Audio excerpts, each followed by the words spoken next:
Gilli. Gilli ko ɓoggi tiiɗiɗi taƴata tuufaade e weeyo jaadude huddirgo jippe ma fof ko ɗon ɗi nanngata dirtata. Ɗi ngala e ma namdal ɗi peccan ma ka heɓata. Wontude gañ ha wattuɗum noon weeɓata.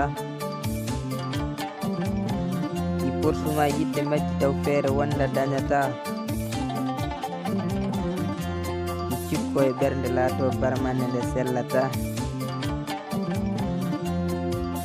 Nde telmi bajji fof willo kam miiji ɓernde joogo mi yoolo e haɓre to awoɓe jiitata.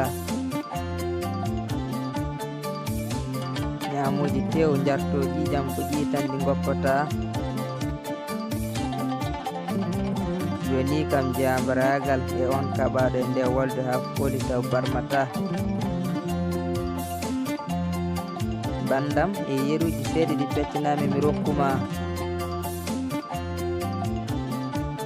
Har muñan seeɗa seeɗa muñanma ko heewi ɗo a nimsata. E nde wolde sa heeɓi wunu mum ko heewi majjirte a mayrete a yitata. Sabu mi fotti e o giɗo so wona mayde min ceertata. Biide somi woni yertere mawlaato gufol taw leydi mi herƴata. Hay somi wonti gufol mawlaato goojol taw naange mi yetta. O wi sa woni ɗo fo min ko loro gonanmi te mi haɓata. O wi hay sa wonti big mi laatodiriyol taw ko am bindata. O aadini kam mo diidol hayre tew firtata. Minne aadi e yaakaari mi bonnata. Mami wat fodde bawde te e ɓernde ko gooto gonata.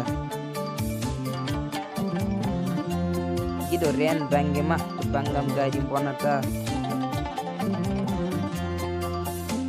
Wotomi teen mawnde mi waala jangol gaddoɗa finde cektirɗa sulmade ɗo peeje kawrata.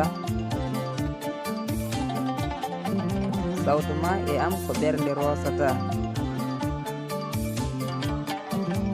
Kono so dundu fuɗi hakkunde ɓerɗe ko ɗemde coppata.